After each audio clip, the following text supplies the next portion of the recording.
Your question was, were the classics equipped with any modern technologies? For example, new avionics. Yes and no, depending on your definition of new technologies. The early classics, of course, were just mechanical, like looking like German U-boats.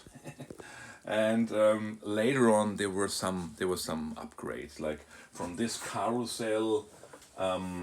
Here, what we see from this carousel IRS, there were more modern IRSs using digital displays, and they could also have a performance, or at least a navigation database where you could type in the names of waypoints and so. Later on, we had on some 747 classics, we had here a navigation display from the 767 and an upgraded sort of flight management computer. And on the late versions of in Saudi, we had the NMS, a navigation management computer, with also its own display where you could type in waypoint, airway, waypoint, airway, and you could see your flight plan as it is on a 737 or any modern, let's say 1990s, 1985s, 1990s aircraft that are two-man cockpits. Yeah, there were some additions. There was a lot of money that they spent on upgrades because it was a unique airplane.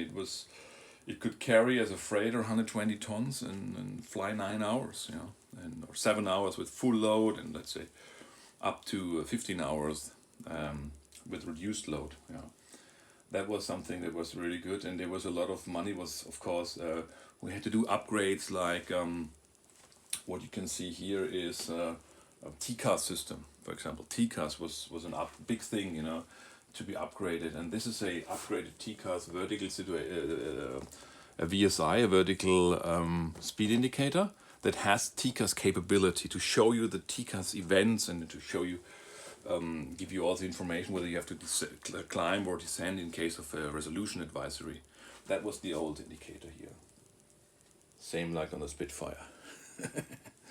Yeah, and of course, and later on we had RVSM, and we had a lot of other requirements. We had enhanced GPWS, probably ground proximity warning system, so it should prevent the stupid pilots from flying into a mountain. And that required a database, that required oral warnings, that required also, if possible, a map mode and showing a map where the elevations are and in relation to your aircraft.